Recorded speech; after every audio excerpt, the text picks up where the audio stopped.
ইহজগৎ ক্ষণস্থায়ী, পরজগৎ চিরস্থায়ী। আমরা পুলসিরাত শুনেছি যে ময়দানে হাসরে হিসাব নিকাশ হওয়ার পরে পুলসিরাত পার হতে হবে। পুলসিরাত পার হওয়ার আগে 30 বছর অপেক্ষায় থাকতে হবে পুলসিরাত পার হতে। তারপরে পুলসিরাতে উঠলে গেলে পুলসিরাত 30,000 বছরের রাস্তা, 10,000 বছর নিচে, 10,000 বছর সামনে সোজা সরল পথ, আর 10,000 নিচের থেকে উপরে উঠবে 30,000। এই 30,000 বছরের রাস্তা পুলসিরাত, তার নিচে থাকবে আপনার 7টা জাহান্নাম। আর পুলসিরাত হবে মাথার চুলের থেকে সরু, অন্ধকার থাকবে। এক এক স্টেপ যাবে, পরে আলো পাবে। আলো না পাইলে সে পুলসিরাতের থেকে পড়ে জাহান্নামে যাবে, নাউযুবিল্লাহ। এই পুলসিরাতে আবার জাহান্নামের মানে পুলসিরাতে আবার জাহান্নামের পুল আছে, সাঁকো গিরিপথ আছে। এটা আমরা অনেকে জানি না যে পুলসিরাতে জাহান্নামের পুল আছে, অর্থাৎ গিরিপথ আছে, অর্থাৎ সাঁকো আছে। এটা তাবেঈন সাহাবাদের সূত্রে বর্ণিত আছে। আব্দুল্লাহ ইবনে আব্বাস বর্ণনা করেছেন, তাফসিরে কাশফুল আসরার কিতাবের মধ্যে আছে। তারপরে কিয়ামতের ভয়াবহতার মধ্যে যত কিতাব আছে তার মধ্যে আছে এই সব বিষয়। জাহান্নামের মধ্যে যে পুলসিরাতের মধ্যে যে 7টা পুল থাকবে, তার প্রথম পুল হবে তরবারির মতো। বান্দা যখন প্রথম এই পুলে দাঁড়াবে, তখন মহান রব্বুল আমিন ডাইকে বলবেন, সূরা আস-সাফফাতের 24-25 নম্বর আয়াত, এবং তাদের একটু দাঁড় করাও, কেননা তাদের জিজ্ঞাসা করা হবে, ব্যাপার কি, তোমাদের কি হলো, একে অন্যকে সাহায্য করছো না? তখন বান্দাদের আটকে রাখবে, অথবা তাদের থেকে পূর্ণ নামাজের হিসাব চাওয়া হবে। যার কাছে নামাজের পূর্ণ হিসাব পাওয়া যাবে, সে ওই জাহান্নামের উপরে যে পুলসিরাতের পুল, সে পুল থেকে বেঁচে যাবে। আর যার নামাজের পূর্ণ হিসাব পাওয়া যাবে না, নামাজ কবুল যদি না হয়, নামাজ যদি না পড়ে, সে পুলসিরাতের এই পুল থেকে, প্রথম পুল থেকে পড়ে যাবে, নাউযুবিল্লাহ। অতএব যে বাঁচার সে তো বেঁচে গেল, আর যে ধ্বংস হওয়ার কথা সে ধরা পড়ে গেল। পুলসিরাতের দ্বিতীয় পুল জাহান্নামের উপরে যেটা, সেটা হলো, সেখানে বান্দা দ্বিতীয় পুলে বাধাপ্রাপ্ত হবে। তখন থেকে তার আমানতের হিসাব নেওয়া হবে। সেই দ্বিতীয় পুলে আমানত দ্বারা উদ্দেশ্য আল্লাহর আমানত, বান্দার আমানত। আল্লাহ তাআলার যখন কোনো বান্দার কল্যাণ কামনা করেন, তখন তার অন্তরকে অমুখাপেক্ষী করে দেন, তাকে আল্লাহ একনিষ্ঠ আমিন বা আমানত রক্ষাকারী বানান, আর আমানত আদায় করতে সাহায্য করেন। যেমন ওযু, নামাজ, রোজা, হজ, যাকাত, অধিকারীর অধিকার, সৎ কাজের আদেশ, অসৎ কাজের নিষেধ, আল্লাহ নির্ধারিত সীমানার হেফাজত, যেগুলো আল্লাহ তাআলা তার উপর ফরজ করেছেন। তখন তার অন্তরে সত্যের আলো উদ্ভাসিত হয়, সে নিজের দোষটি দেখতে পায়, তার অন্তর হয়ে যায় বেনিয়াজ।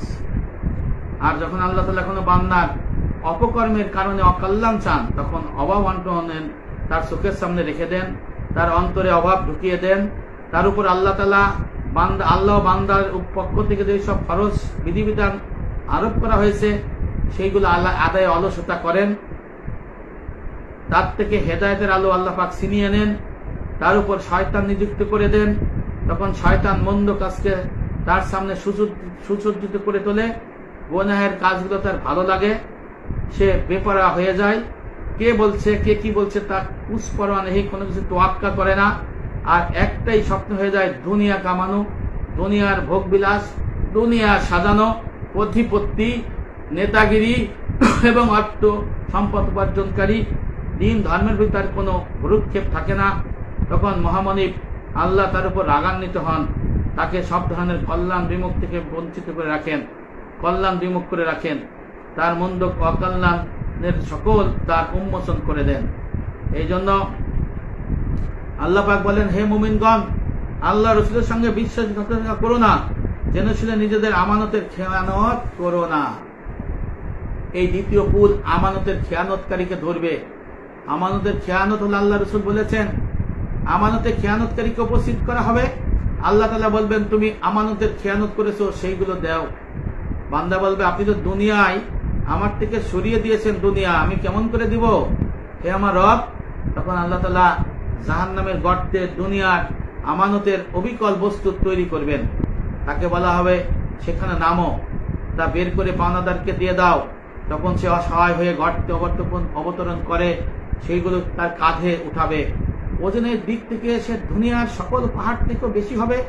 সে হতভাগা, তা নিয়ে সে উপর উঠতে চাইবে, তখন জাহান্নামের গর্ত কাঠ হয়ে সে পড়ে যাবে। তাকে পুনরায় তা কাঁধে উঠাতে নির্দেশ দেওয়া হবে।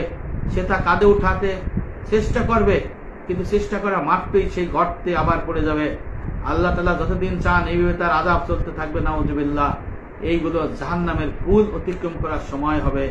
যারা হক আমানত এইগুলো ঠিক মতো আদায় করে নাই, তাদেরকে জাহান্নামের দ্বিতীয় পুল থেকে ফেলে দেওয়া হবে এবং এই কষ্ট দেওয়া হবে, নাউযুবিল্লাহ। পুলসিরাতের পুল থেকে। পুলসিরাতের তৃতীয় পুল হবে সেতু হবে, বান্দা সেখানে বাধাপ্রাপ্ত হবে। যার সম্পর্ক আল্লাহ ছাড়া অন্যদের সাথে, আল্লাহ ছাড়া অন্যদের সাথে সম্পর্ক, তার ধরন সীমা সম্পর্কে আল্লাহ অধিক জানেন। তখন তাদের কাছে আত্মীয়তার সম্পর্কে জানতে চাওয়া হবে, তারা কি রক্ষা করেছে আত্মীয়তা না ছিন্ন করেছে।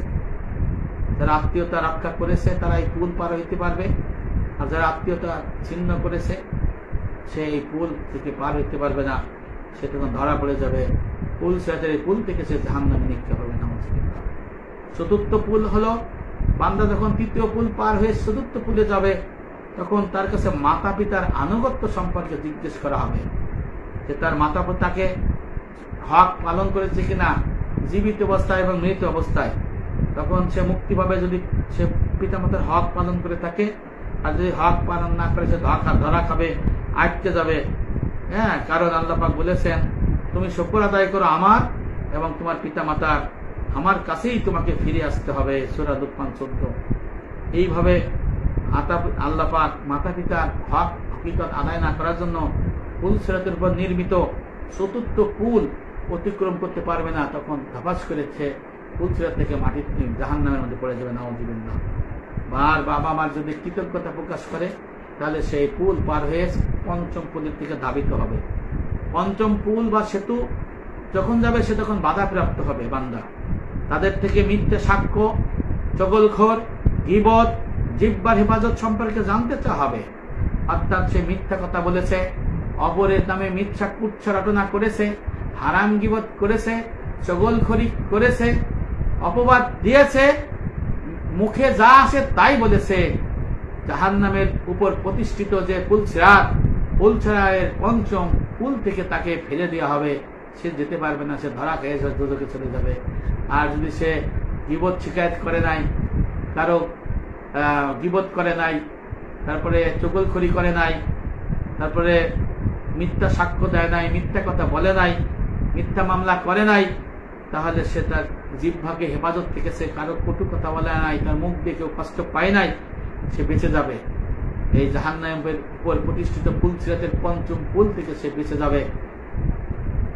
এইভাবে আপনার পুলসিরাতের ভয়াবহতা থাকবে। এই জন্য গীবত, হারাম গীবত ত্যাগ করতে হবে, চগলখড় ত্যাগ করতে হবে, না হলে তার জন্য জাহান্নাম এবং পুলসিরাত সে পার হইতে পারবে না, ভাইয়ের আমার। এরপরে ষষ্ঠ পুল কি হবে? ষষ্ঠ পুল হবে, পঞ্চম পুল যখন পার হয়ে যাবে, ষষ্ঠ পুলের কাছে যখন যাবে, তখন সে বাধাপ্রাপ্ত হবে।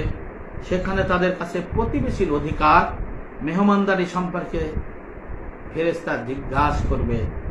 অতএব যে ব্যক্তি প্রতিবেশীদের হক অধিকার দিয়েছে, অত্যাচার নির্যাতন করে নাই, হক দিয়েছে, আমানতদার হয়েছে, কারো ক্ষতি করে নাই, কারো হিংসা করে নাই, তার কোনো অন্তর শত্রুতা নাই, মিথ্যে শিকায়ত করে নাই, চগলখড়ি করে নাই, তার বসবাসের কোনো অসুবিধা করে নাই, সে মেহমানদারি করেছে, হক আদায় করেছে, সে জাহান্নামের উপর প্রতিষ্ঠিত পুলসিরাতের ষষ্ঠ পুল সে পার হয়ে যাবে।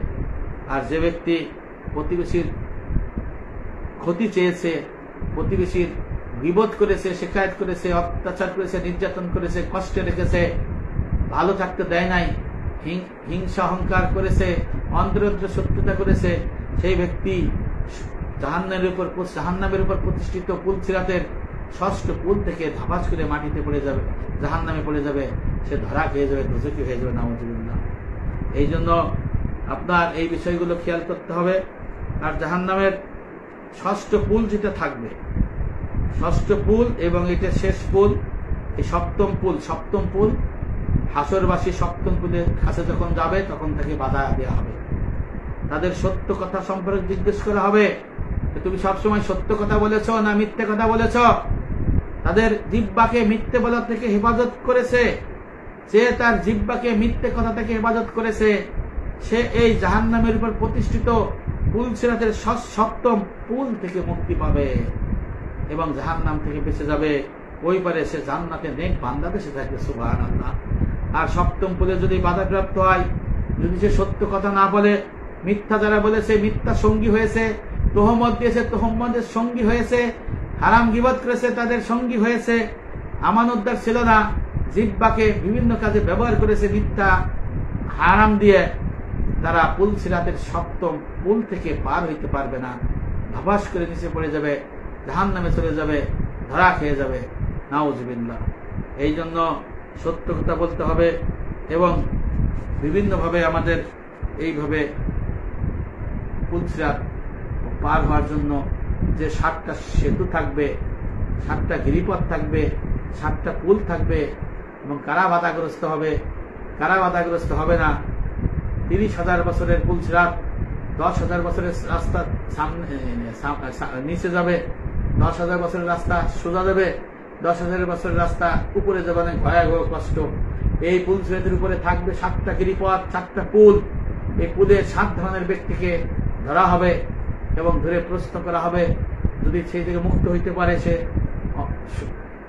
পুল সিরাত পার হয়ে পুল সিরাতের পরে অমরপুরী ভেস্ত দেখতে পারবে।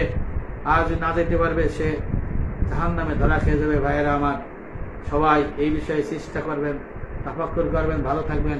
আসসালামু আলাইকুম ওয়া রাহমাতুল্লাহি ওয়া বারাকাতুহু।